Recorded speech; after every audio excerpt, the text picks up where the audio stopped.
Yeah, she'll come up, yeah. Yeah. Sorry to this place.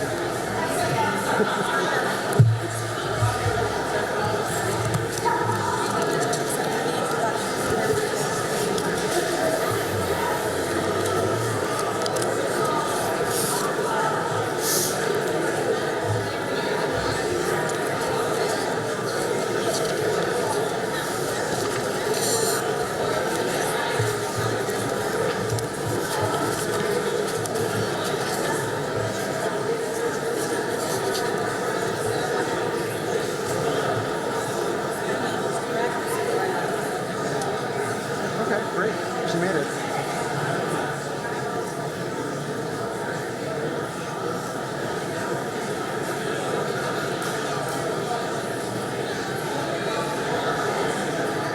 I guess she's just in the back of it. This one.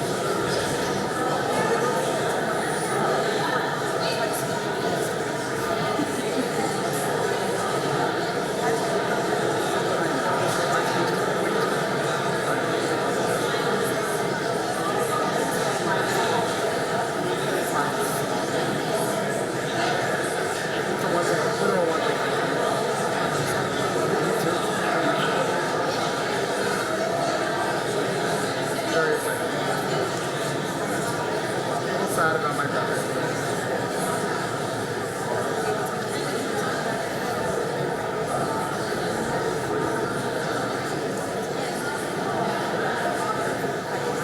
Is it being much?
Good afternoon.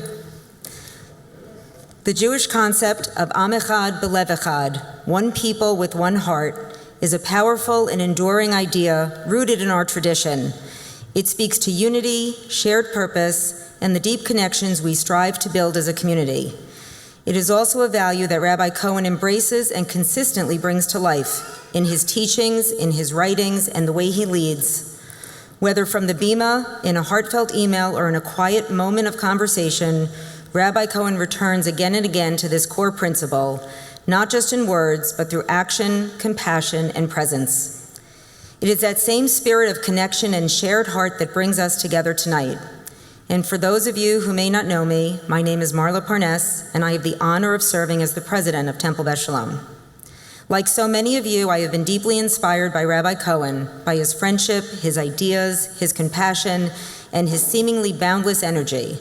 I have been moved by his rachamim, his empathy and care for others, his profound love for our tradition, and his neshama, the deep spirit he brings to everything he does. When Rabbi Cohen first joined our community in 2017, it was clear right away that he was someone truly special. He quickly made a lasting impression on Temple Beth Shalom, endearing himself to our youngest families in the preschool community, while also bringing a vibrancy and warmth that allowed him to connect across generations. We have watched him grow professionally, developing his voice, his leadership, and his vision, and we have also had the joy of watching him and Ariel's beautiful family grow as well, first with Amalia and then with Sivan. His journey has become interwoven with ours, shaping the life of this congregation just as we hopefully have helped shape his. We have shared in his growth, and he has guided and uplifted us in turn. And so it is truly wonderful to be here together this evening to celebrate such a meaningful and momentous time for Rabbi Cohen, for his family, and for our entire Temple Beth Shalom community. There is no doubt that the role of a congregational rabbi is as demanding as it is deeply rewarding. The rhythm of a rabbi's day is astonishingly varied, and no 2 days are ever the same. One day for Rabbi Cohen might begin with a visit to a preschool classroom to tell a story, followed by a clergy meeting, a hospital visit, and lunch with a congregant. From there, he might carve out time to write an article, return emails, and make outreach calls before sitting down with the family to prepare for a bar mitzvah. Then it's off to teach confirmation class, lead evening minyan, and end the day teaching an adult education class. It is a life that is full, sometimes frenetic, never dull, and lived in service of others. Rabbi Cohen meets this calling with grace, humility, and heart. My one encouragement to you, Rabbi, is this: embrace your humanity. You don't need to be superhuman to make a lasting impact. You have the wisdom, warmth, and spiritual strength to make a profound impact on the lives of those around you, and you do. And in turn, this community cherishes you not just for all you give, but for who you are. They will understand and support your need for rest and renewal so that you can continue to meet life's sacred moments with the same energy and compassion that define your leadership. While Rabbi Cohen has already spent 8 remarkable years with us, everything seems to have led to this exact moment for his formal installation. He has become not only our rabbi, but a true partner in vision and spirit. This milestone honors the depth of the relationships he has built, the strength of his leadership, and the future we are creating together. As we install Rabbi Cohen today, we not only celebrate his leadership and affirm our continued commitment to one another, we also lift up the deep roots of our congregation, our history, our values, and the people who have built and sustained this sacred community. Jewish tradition teaches us to hold memory and vision together, to remember where we came from, even as we work to shape where we are going. Our holidays, our rituals, and our stories are filled with reminders of the past, but they also call on us to imagine and build a better future. Today is a reflection of that balance. We honor all of those whose dedication and love have brought us to this moment, and we celebrate the opportunity to grow, evolve, and dream under Rabbi Cohen's guidance. Today also brings together people from across Rabbi Cohen's own journey, beloved teachers and mentors, cherished colleagues and friends, members of Livingston Town Council, Jewish Federation of Metro West, the interfaith community leaders, and of course, the members of our Temple Beth Shalom family who have been uplifted and inspired by his creativity and care. We are especially grateful to have Rabbi Cohen's loving family here with us, those who surround him with the strength and devotion, and who are rightfully proud of all he has become and all he so generously gives. As we celebrate Rabbi Cohen this evening, we also are celebrating the shared values that guide our congregation: tradition and innovation, compassion and strength, rootedness and vision. Rabbi Cohen helps us hold these values in balance, honoring where we have come from while leading us with insight and purpose into the future. As we look around this sanctuary, we see not only a celebration of one leader, but a celebration of community, of shared values, shared purpose, and shared hopes. Jewish tradition calls on us to remember, to zachor, but also to dream and to act. We carry with us the wisdom of our past, even as we open our hearts to what the future might hold. With Rabbi Cohen as our partner, teacher, and spiritual guide, we are poised to do both, to honor our history and to shape what comes next, together as Am Echad B'Lev Echad, one people with one heart. And now it is my great privilege to introduce our keynote speaker for this evening, Chancellor Shuli Rubin Schwartz. Chancellor Schwartz is the Chancellor of the Jewish Theological Seminary, where she has been a distinguished scholar, educator, and visionary leader. She is the first woman to lead JTS in its 135-year history, a milestone of historic and lasting significance. She was also recently inducted into the Jewish Hall of Fame, a recognition that speaks to the impact of her life's work and her unwavering commitment to Jewish learning and leadership. Throughout her remarkable career, Chancellor Schwartz has helped shape the intellectual and spiritual life of conservative Judaism, and she has mentored generations of Jewish leaders, including our own Rabbi Cohen. She's not only a dear friend and trusted mentor to him, but she's known him since high school and has had the unique joy of watching him grow and mature into the leader we celebrate tonight. Her scholarship, her leadership, and her enduring dedication to Jewish community and learning have made a profound and lasting impact on the Jewish world, and we are truly honored by her presence here this evening. Please join me in welcoming Chancellor Shuli Rubin Schwartz.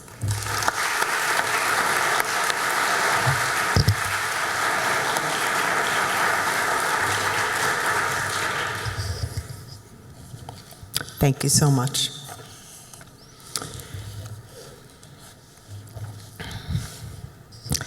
It's a pleasure to be here with all of you on this very special occasion. And tonight, as you install Rabbi Simeon Cohen as your senior rabbi, you are not only embracing a gifted leader, but you are reaffirming Temple Beth Shalom's commitment to ensuring a thriving synagogue community, as you heard from your president, rooted in tradition, innovation, and resilience, and poised for an even brighter future. As you've heard, I have known Rabbi Cohen for a long time, primarily during his college years, but even before as a high school student. I think we first met at the Jewish Community Center of Paramus, where my son was serving as a student rabbi during his rabbinical school years. And Simeon's love for and commitment to Judaism were evident even then. Then, as dean of List College, where both Simeon and Ariel were students, I watched them both grow and blossom intellectually and grow as community leaders. College deans rarely get to see their prize students mature into trusted colleagues, but I had that privilege. As graduate students who served as resident advisors for the undergraduates, they mentored a whole new generation of List College students with wisdom, creativity, and empathy. This is a unique moment for this congregation, but it also reflects a broader revitalization of conservative Masorti Judaism across North America and beyond. Rabbi Cohen is one of many talented young rabbis working with engaged laity to fuel this revival. So you might ask, how do we reconcile this renewal, this full sanctuary this evening, with the constant refrain about the conservative movement's inevitable decline? Perhaps Mark Twain put it best when he responded to a premature obituary with the memorable quip, "Reports of my death are greatly exaggerated." To understand the vitality beneath the narrative, the surface narrative of decline, I'd like to take a few moments to revisit the conservative movement's 20th century successes and try to identify a through line from that period to our own. Conservative Judaism came into its own when Solomon Schechter became president of the Jewish Theological Seminary and assembled a world-class faculty to educate and train English-speaking rabbis for American Jewry. Conservative Judaism emerged from JTS's integrated approach to learning and living that engaged head, heart, and hands. Schechter emphasized the central role of the Jewish people themselves in shaping Judaism, a process he called Catholic Israel. Conservative Judaism is rooted in tradition but embedded in modernity, allowing Jews to live integrated lives, fully American, fully Jewish. This approach resonated deeply with the children of Eastern European immigrants who wanted to feel at home in America as Jews. After World War II, when thousands of Jews moved from dense urban neighborhoods to suburban communities like Livingston, where they were now a small minority of the population, they were hungry for social connection and meaningful, joyous Judaism. Post-war rabbis were what we would call religious entrepreneurs who were running startups, though they wouldn't have used any of those words. They were inspired in part by the vision of Mordechai Kaplan, one of their teachers at the Jewish Theological Seminary. He saw Judaism expansively as a civilization that encompassed language, literature, art, food, music, attachment to Israel.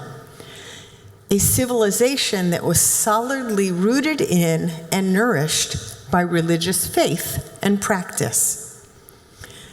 This vision resonated with so many Jews who wanted to be in community with other Jews, to celebrate the holidays, practice in ways that felt welcoming, family-oriented, and reflective of their American surroundings.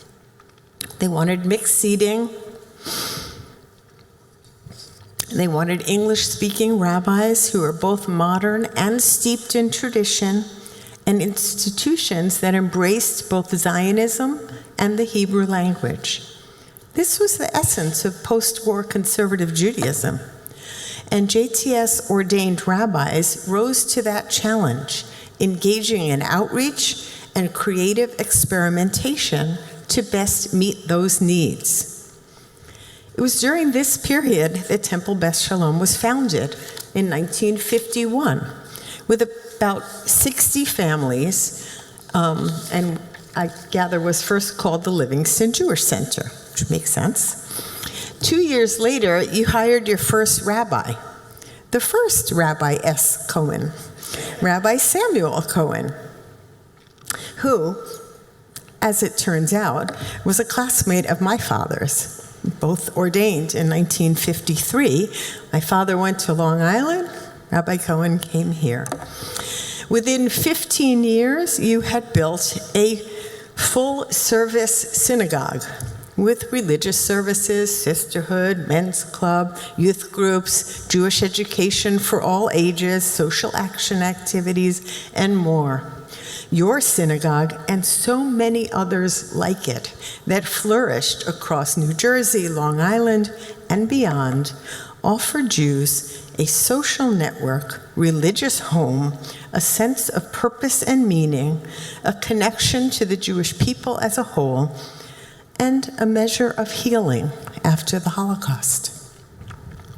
This was also the era when JTS founded Camp Ramah, filling similar needs by providing immersive, joyful Jewish experiences to children in the summer months, and in doing so, fostered generations of engaged, confident Jews. And I'm sure there are many of you among them in this room. To further meet this moment, conservative rabbis, cantors, and educators introduced certain innovations, such as editing a new Siddur, of which we have now had many generations of that Siddur, which at the time was innovative in offering a traditional liturgy paired with inspiring English translation and readings, something that is so obvious to us, we don't even think about it. They also, in 1950, issued a tshuva, a responsa, permitting driving to the synagogue on Shabbat if walking wasn't feasible. Rather than ignore the realities of suburban life, conservative movement leaders decided to address them head-on, balancing tradition with responsiveness to suburban reality. They galvanized support. They, along with the various arms of the synagogue, galvanized support for the State of Israel, selling Israeli products in the synagogue gift shop, passing out the blue sukkah boxes to raise money for Israel. They also promoted interfaith dialogue, and rabbis played an instrumental role in suburban life in this post-war period, since, as I remember well from my own father, Protestants and Catholics wouldn't sit in the same room with each other. But when there was also a rabbi, then they formed an interfaith council. You may still have the interfaith Thanksgiving service that comes along with that. That became popularized in that era. And it created goodwill and fostered deeper understanding among the various religious groups. Inspired by Abraham Joshua Heschel, another one of the professors at JTS, many conservative rabbis also stirred the moral conscience of their congregations, challenging them to work towards a more just society by marching for civil rights, advocating for justice. Over the decades, this impulse evolved to embrace egalitarianism, women's ordination, and later the inclusion of LGBTQ, Jews, and people with disabilities. When I became chancellor in 2020, at the height of the pandemic, I sensed that American Jewry was entering a similar period of ferment, experimentation, and opportunity, fueled by the tremendous challenges of the era. First, the pandemic upended our lives in numerous ways and left us feeling unmoored. We had also entered the digital age, and while we had grown to appreciate the many ways that the internet, social media, 24 access to almost anything, enriched our lives immeasurably, we also started to understand some of the challenges that all of this new technology posed to individuals, to communities, and to society at large. Then, of course, the horrific attack of October 7th and its traumatic aftermath, coupled with the rising anti-Semitism, which, as we know, preceded these attacks, but became more vicious and took the form more frequently of anti-Zionism. This posed new existential challenges for the Jewish people, who, as I'm sure many of you said to yourself, who never thought that they would witness this in their lifetime in this country. Jews felt newly vulnerable, and all of this ignited a new hunger for connection, for meaning, for purpose. And again, this required nimble, creative, adaptive leadership. It started during COVID. Clergy worked tirelessly with their lay leadership to figure out new ways to pray, to teach, to celebrate life cycle events, to support those who were ill and lonely. At JTS, we pivoted to telechaplaincy when chaplains weren't allowed to enter hospitals. And we greatly ramped up our online learning. Our public learning programs became an intellectual anchor for hundreds of people during this time of uncertainty. Since October 7th, we've worked to rebuild strained alliances and ensure that Jews, especially young Jews, are better educated about their heritage, about Israel, about identity. At JTS, we've hosted national convenings to model respectful, informed dialogue on hard but vital topics. These efforts are helping us build stronger, more confident, and more connected Jewish communities. You too have experienced a surge of interest in community building, in learning, in ritual, among Jews eager for what conservative Judaism has to offer. And you are incredibly fortunate to have an outstanding leader who can meet Jews where they are, who can speak across difference and inspire with intellect, compassion, and authenticity to guide this resurgence. I can't wait to see how Temple Beth Shalom and Rabbi Cohen together elevate Torah, worship, and acts of loving kindness to new heights in the years ahead.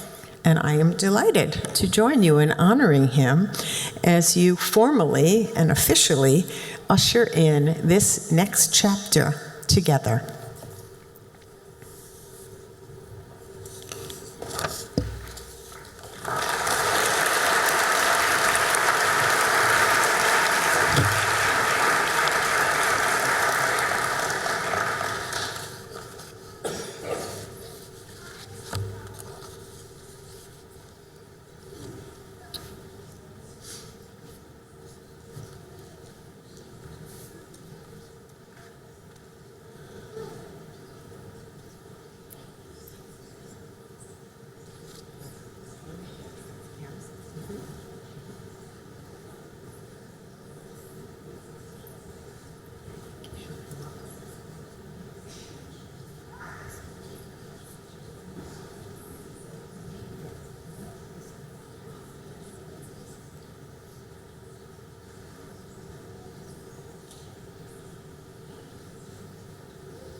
Shalom Rav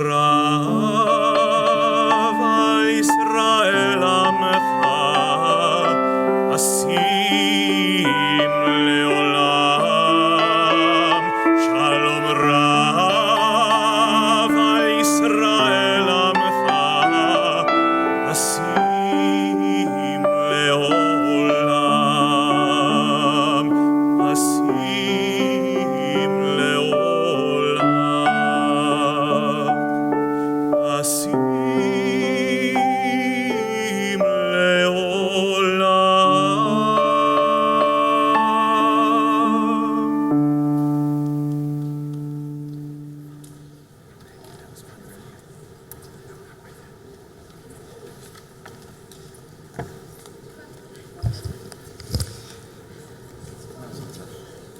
You may be seated for just a moment.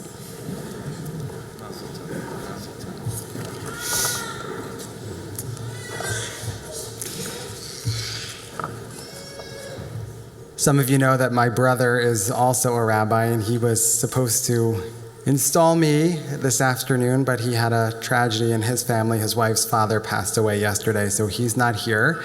But my sister is going to offer some words in his place.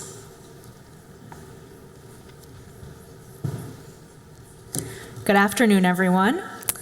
My name is Sophia, and I am lucky enough to call Rabbi Cohen my oldest brother.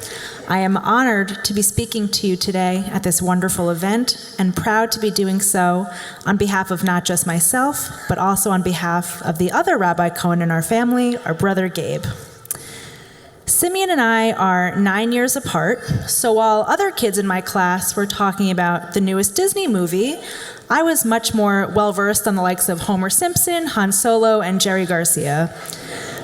And I wouldn't have had it any other way. No offense to Gabe, but Simeon was always the cooler brother growing up. He'd spend his days studying to become a distinguished student in his high school, leading USY programs, and encouraging countless teens to become involved with their Judaism, and walking around the house strumming his guitar. On weekends, he would camp out at music festivals or find ways to get front row seats for a show at Madison Square Garden or the Beacon Theater. Not too much has changed, but it's probably been a few years since he's broken out the tent. Through the Nativ Israel program and his time at JTS Columbia, Simeon grew to be the cool and wise older brother. He became even more fascinated by the study of history, literature, and his favorite, philosophy. His love of learning was and is infectious, and lifelong learning is a quality I know he will always maintain. Our family has always been extremely tight-knit, something that was instilled in us by our Grandma Sidel and our Papa Bernie and Nana Fran, all of whom would be kvelling over today's event. So when Simeon's rabbinic search landed him back here in his home state of New Jersey, the Cohen clan could not have been more thrilled. Sim, watching you grow and lead this congregation has been such a joy to behold. You have always been so passionate about music and movies and books, and it's clear that you bring that same passion to your work here at Temple Beth Shalom every single day.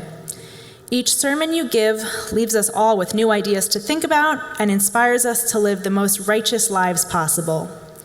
You have been a comfort through your congregants' darkest times and a champion of their greatest simchas. It is so rare to find someone who is doing exactly what they are meant to be doing in life, and it is clear that you have found your calling and your home here at TBS. Here together, you and Ariel have built a beautiful and inspiring partnership, and you have blessed us all with two of the cutest little girls who make all of our lives brighter. Sim, you approach each day with empathy and wisdom. You are approachable to discuss the biggest topics of life with, and always know when to infuse humor into a situation, qualities that will serve you well for the rest of your life. As you continue here at TBS, I hope you continue to learn and grow and be impacted every day, just as you impact us all. May you continue to find meaning and strength from this loving community that has embraced us all so warmly. This past September, Simeon and Gabe co-officiated my wedding to my husband Matthew, and being married by my brothers is one of my most treasured memories. It's an honor to repay the favor in a small way today. While I myself am not a rabbi, the only one in the family, my knowledge of Jewish quotes is not as extensive as my brother's, but I will end on a quote from Simeon's rabbis, Harav Bob Dylan, inspired by Birkat HaKohanim, the priestly blessing. May God bless and keep you always. May your wishes all come true. May you always do for others and let others do for you. May you build a ladder to the stars and climb on every rung, and may you stay forever young. Mazel tov.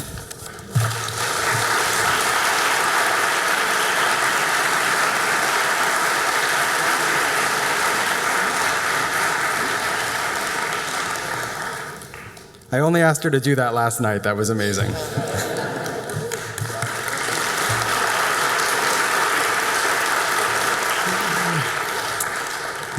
And since my brother is not here, I'm very, very honored to have my dear mentor from rabbinical school, Rabbi Jerry Skolnick, who I interned with for 2 years, here to fill in and to offer some words of bracha as well. So I'm going to ask everyone now to please rise.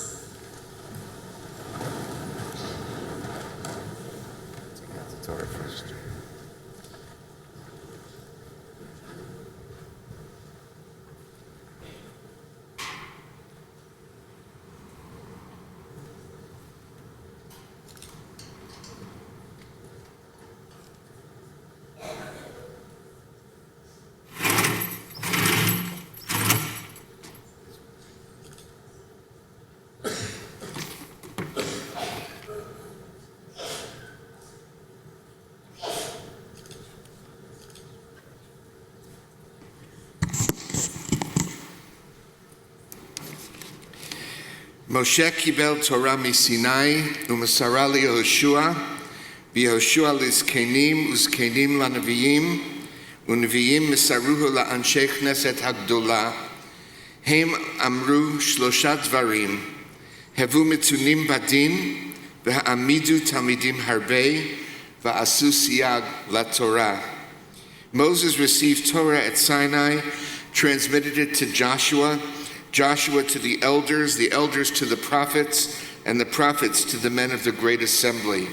They said 3 things: be patient in the administration of justice, raise many disciples, and make a fence around the Torah.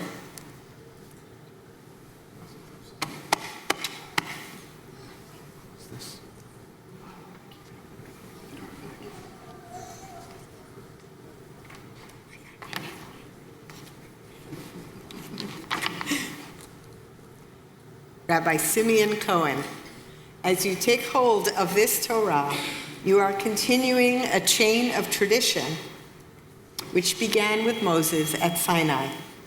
Our God and God of our ancestors, bestow your blessings upon Rabbi Simeon Cohen and this Kehillah Kadosha, this sacred congregation. Instill in Rabbi Cohen wisdom and righteousness, steadfastness and devotion, as he assumes the position of Rabbi of Temple Beth Shalom. Grant Rabbi Cohen a wise heart, integrity, strength, and courage. May he respond to every challenge with dignity, patience, and loving kindness. Instill within him a full measure of love and compassion so that he may embody the essence of our tradition and inspire others to do the same. In the words of our great sage Hillel in his rabbinate, may Rabbi Cohen be like a disciple of Aharon, Ohev Shalom v'Rodev Shalom, Ohev et Habriot v'Karban LaTorah. May he love peace and pursue peace, love his congregation, and draw them closer to Torah. Let us all say, Amen. Amen.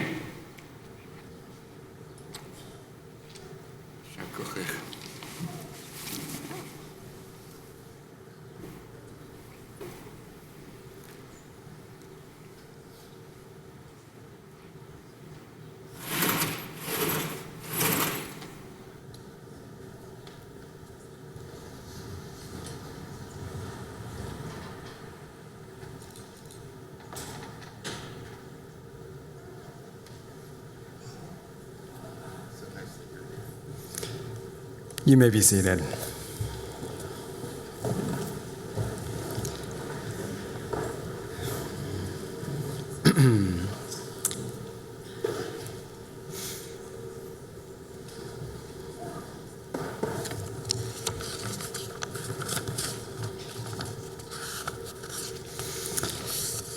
So I got a new suit for my installation. I went to Suit Supply at the Short Hills Mall, and I was browsing the racks and I was wearing my kippah when one of the attendants noticed that I was eyeing a particular suit. And he rushed over and he said, Sir, you don't want that suit." And I said, "Why not?" And he said, "Shatnez, that suit is a mixture of wool and linen." And when he said that, my kippah almost fell off my head. The attendant did not look Jewish, and in fact, he wasn't Jewish. "How do you know about the prohibition against mixing wool and linen?" I asked him. And he looked at me incredulous, and he said, "Sir, please, I sell suits in Essex County, New Jersey. You think I don't know about shatnez?" Needless to say, I did not buy that suit. As I told the salesman, it wouldn't have been a good look for me to wear a suit made of mixed wool and linen to my rabbinic installation. And I've thought a great deal about that interaction over the past couple of weeks, and that moment has really stayed with me, not only because of how unique and frankly how strange it was, but because it reminded me how rare and how special it is to live in a place like this. That moment was a bracha. It was a blessing that was made even more poignant by the painful realities we're facing today. As we all know, this is not an easy moment for the Jewish people. 2 weeks ago, we experienced the shocking tragedy in Washington, and last week, we witnessed the terrible attack on the Jews of Boulder, Colorado. And yet, as difficult as things might be for the Jewish people at this moment, I feel incredibly blessed to be a rabbi not only here at Temple Beth Shalom, but in New Jersey, in our greater Metro West community where I can freely and openly wear my kippah in the Short Hills Mall and where non-Jewish sales attendants can advise me not to buy a suit made of wool and linen. Not every rabbi is lucky enough to live and work in a community like this one. I'm well aware of that fact, and I do not take it for granted. But how did I get to this point of being a rabbi in Essex County, New Jersey? Well, I think the genesis of this moment can be traced all the way back to when I was in 8th grade. I was selected to deliver the Dvar Torah, the closing speech at my 8th grade graduation ceremony at the Solomon Schechter Day School of Bergen County. And after the ceremony, one of the rabbis who was on the faculty at the school approached me and said, "Simeon, have you ever considered becoming a rabbi?" And the truth is, at that point, I had not considered becoming a rabbi, but the seed had been planted. A few years later, I went on a USY summer program, and the leader of my group that summer was a rabbinical student at JTS, the Jewish Theological Seminary. And on the last Shabbat of the program, it was a European trip, and we were in Rome. I remember it very well. Once again, I was asked to deliver the closing Dvar Torah. And my father picked me up from the airport after that trip, and on the drive home, I was telling him about the speech I gave, and he said to me, "Simeon, are you considering becoming a rabbi?" And I said, "Funny you should ask that. I'm not sure about becoming a rabbi, but I did just hear about this joint program between JTS and Columbia, and I think that's where I want to go to college." And indeed, that is where I went to college, and as you heard, that's where I met Chancellor Schwartz, who was then Dean Schwartz, and it's also where I met Ariel. Ariel and I were in a senior thesis seminar together at List College, the undergraduate school at JTS, and there were only 4 of us in this seminar, 3 boys and Ariel, and as she likes to say, the other 2 boys were not particularly interesting. And I bring all of this up because when I thought about what I wanted to say tonight, believe it or not, I thought all the way back to my undergraduate senior thesis. I wrote my undergraduate thesis on Rabbi Abraham Joshua Heschel's 800-page tome on rabbinic theology called Torah Min HaShamayim Ba'asbaklaria Shel Hadorot, say that 3 times fast, or in English, Heavenly Torah as Refracted Through the Generations. And Torah Mina Shamayim is a book which centers around Heschel's characterization of two of the towering intellectual figures of the classical rabbinic age, Rabbi Akiva and Rabbi Ishmael. Heschel frames Akiva as the paradigmatic Jewish mystic, arguably the very first mystical rabbi. Akiva was always gazing upwards towards the heavens, always contemplating the nature of the divine. As Heschel writes, he was a man whose heart and mind sang out to the living God. Rabbi Ishmael, on the other hand, was the classic rabbinic rationalist. He was much more concerned with earthly issues. What happens down here on earth, not what happens above in the heavens. As Heschel writes of Ishmael, he was defined by delicacy, intellectual reserve, and clear thinking. Ishmael sought the middle way. In a sense, Akiva was like the rabbinic Plato and Ishmael the rabbinic Aristotle.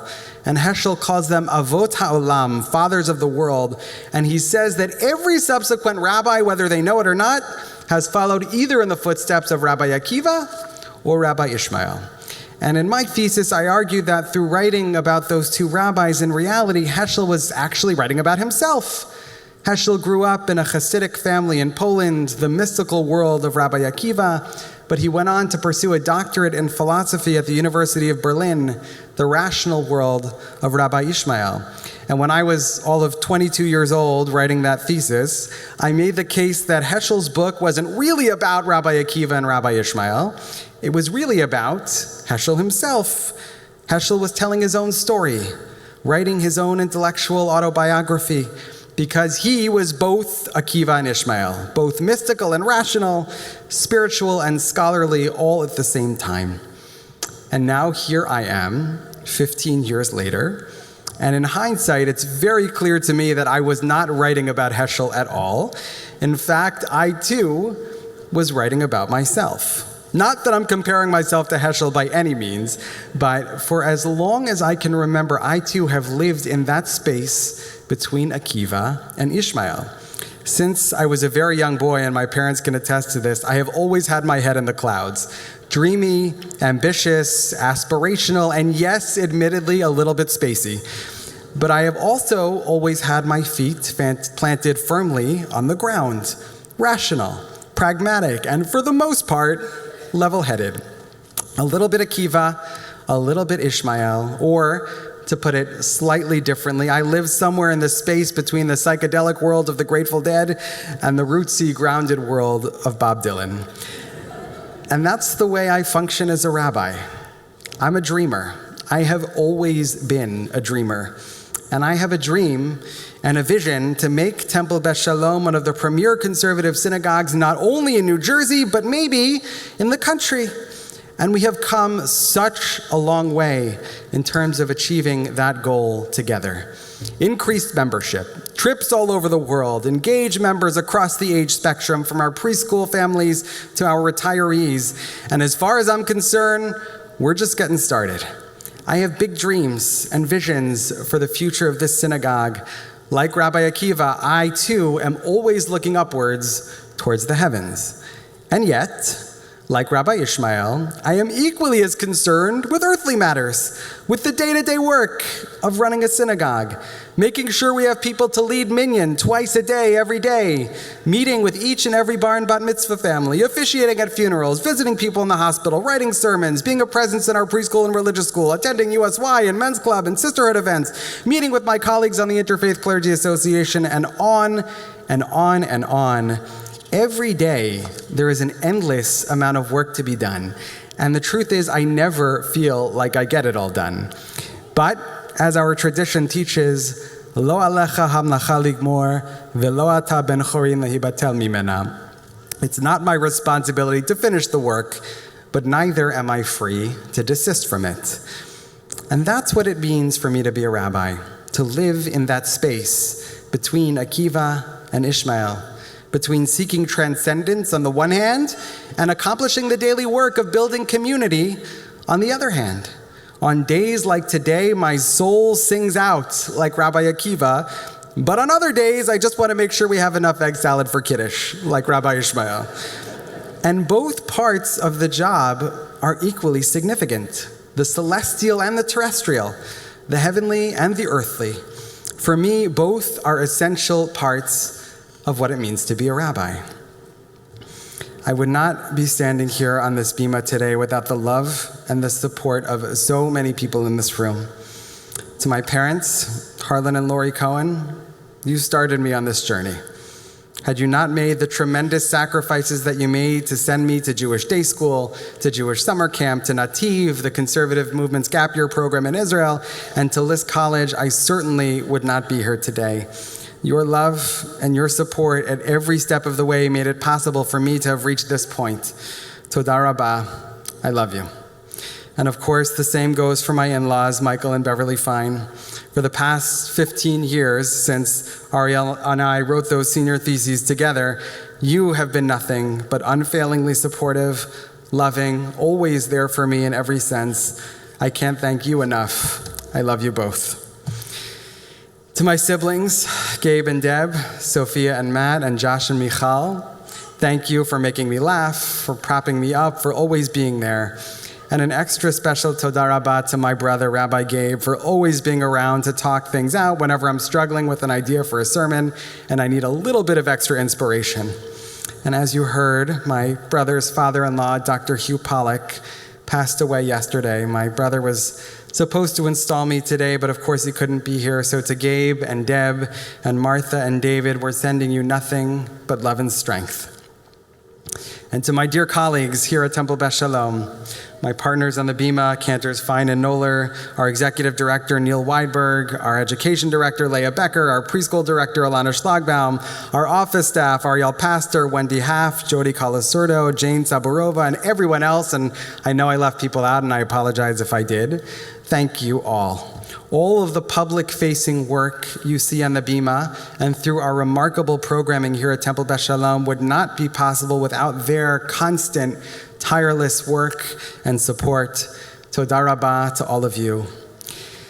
And to this very, very special congregation, I could not feel more blessed to have landed here in Livingston. The level of Jewish commitment I have seen in this community, especially in the months since October 7th, is nothing short of miraculous.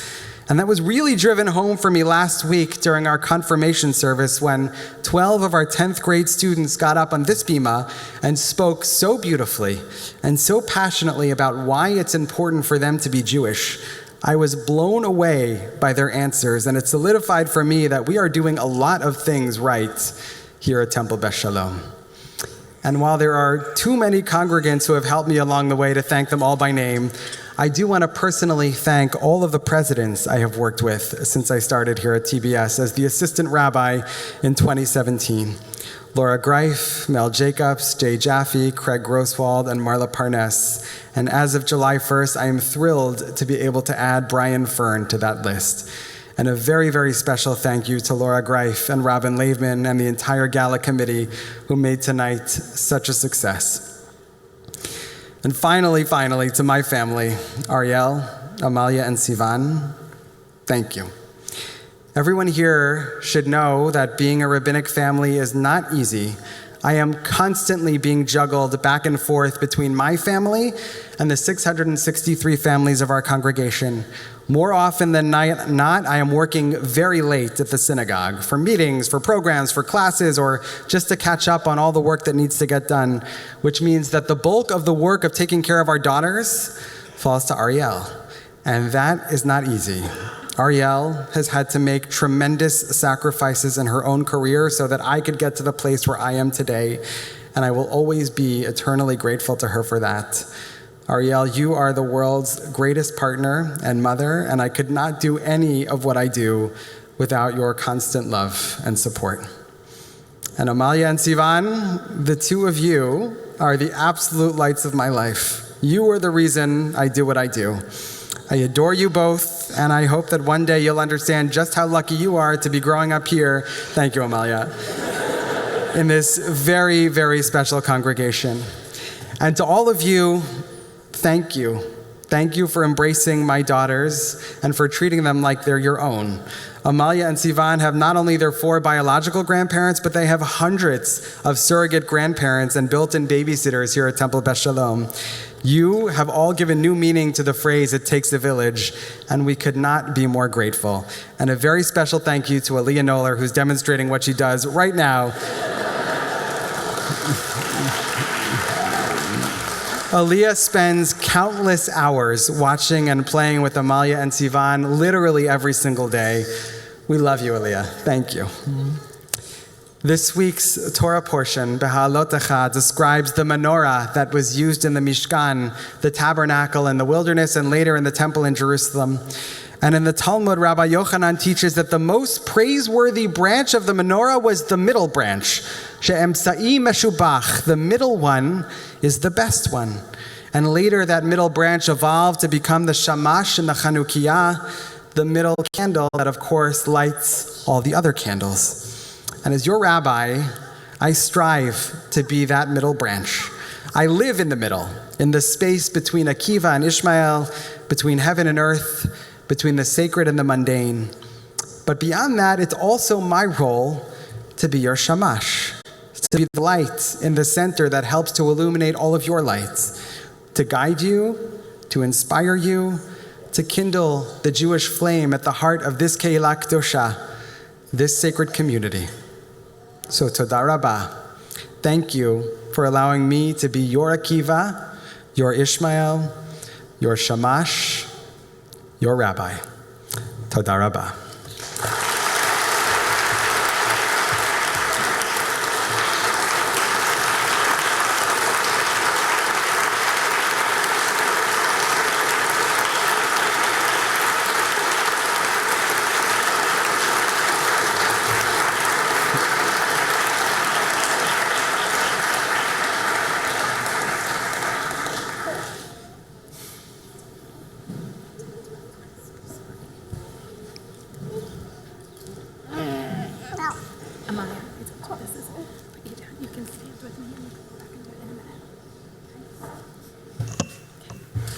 You may be seated.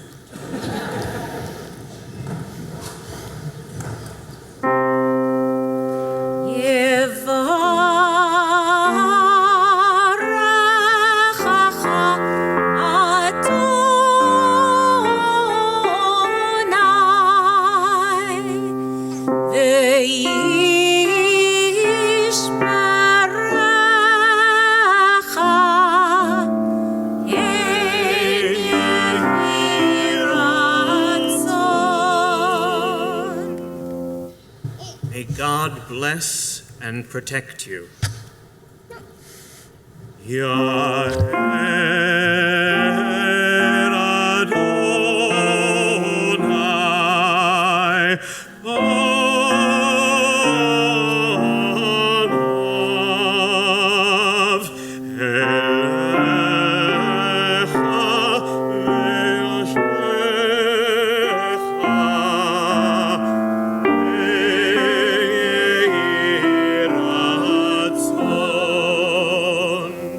May God turn his face towards you and show you grace.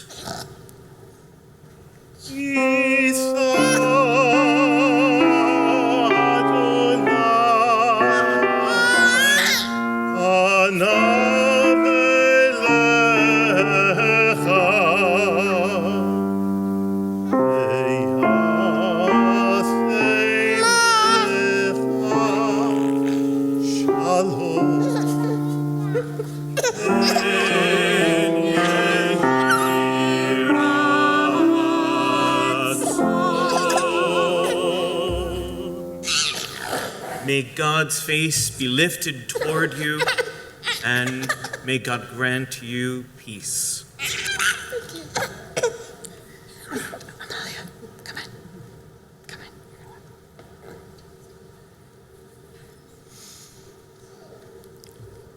on. Baruch atah Adonai Eloheinu melech haolam, she'achiyanu v'kiyimanu v'higiyanu lazman hazeh. Blessed are you, Lord our God, ruler of the universe, who has given us life who has sustained us and who has allowed us to reach this very, very special moment together. And we all say, Amen. I want to invite the members of the Bima Band now to join us.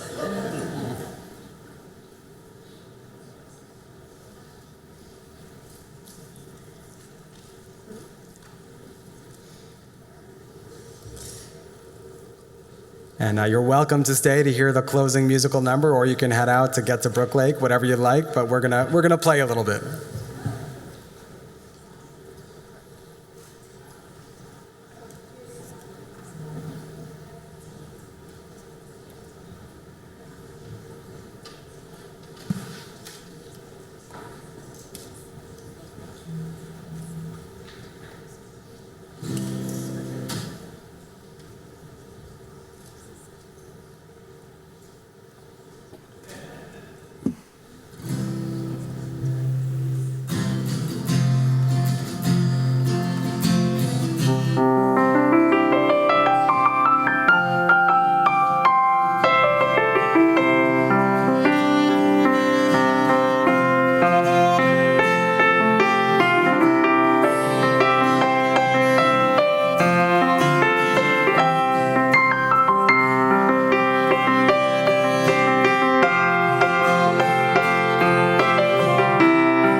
Tell you how it's gonna be. You're gonna give your love to me. I wanna love you night and day. Though our love will not fade away. Though our love will not fade away. Not fade away.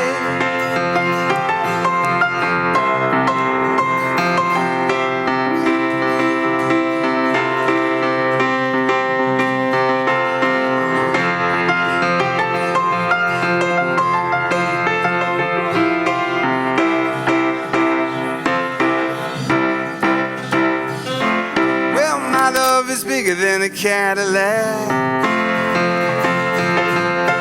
I tried to choke you, but you tried me back. Your love for me has got to be real.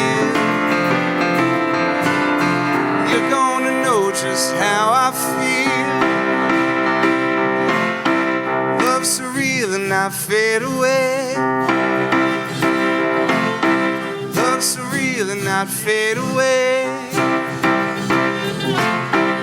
Love's surreal and not fade away. Oravo shalom aleinu ve'achuna. Oravo shalom aleinu. Oravo shalom aleinu. Oravo shalom aleinu ve'achuna.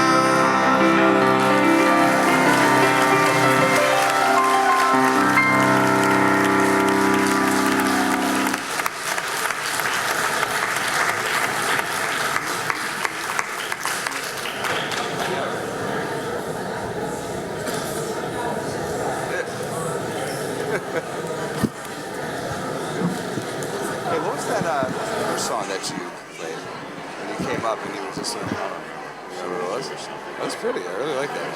It was nice. I don't know. They told me to listen to it.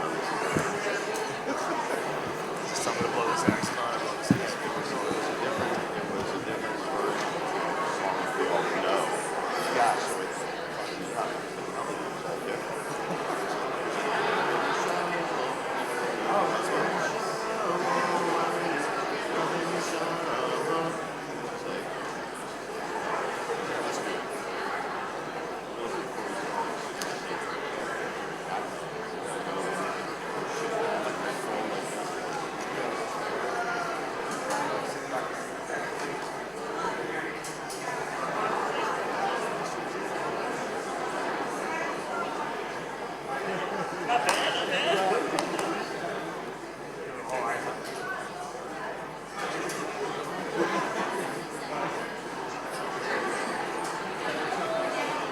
That was fun, right? Yeah. You wanted to have a little break from there.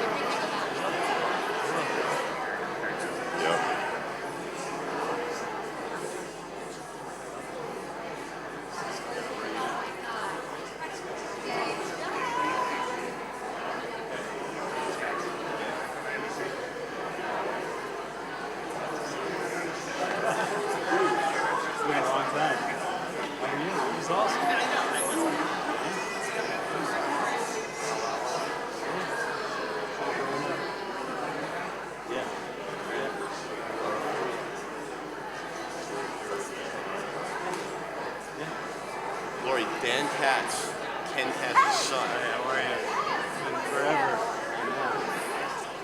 Everything's good. Everything's good. I'm back in the community.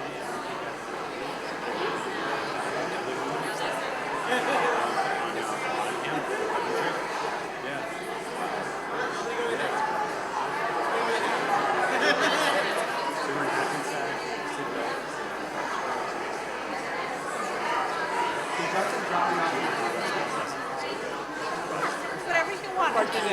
Yes. Thank you guys for it. It was amazing. Really so special. Awesome.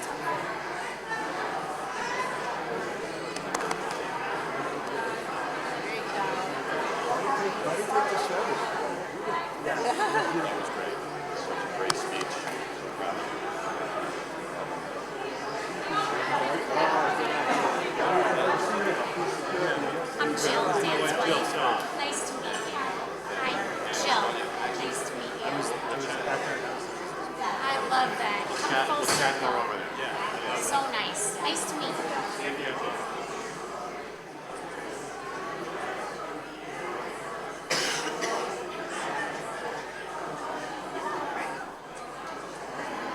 Like the Beam the Band had been practicing for years. Thank you.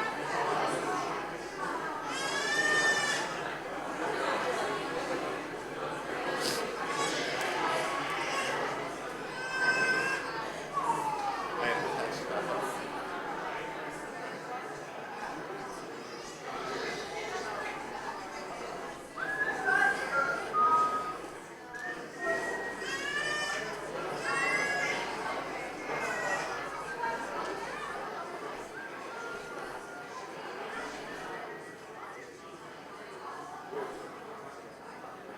Dan Katz.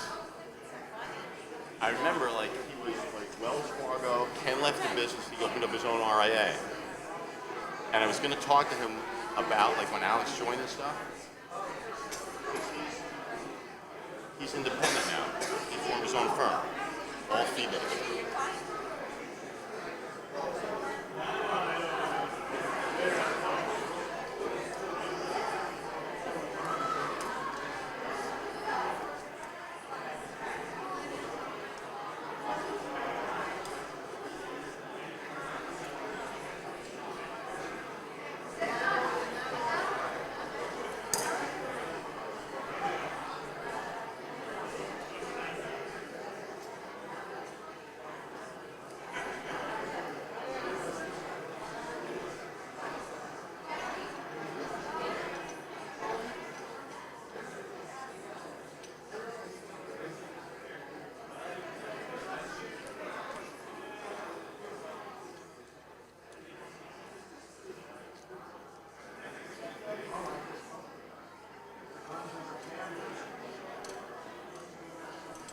And you know why it takes me so long to pack everything up?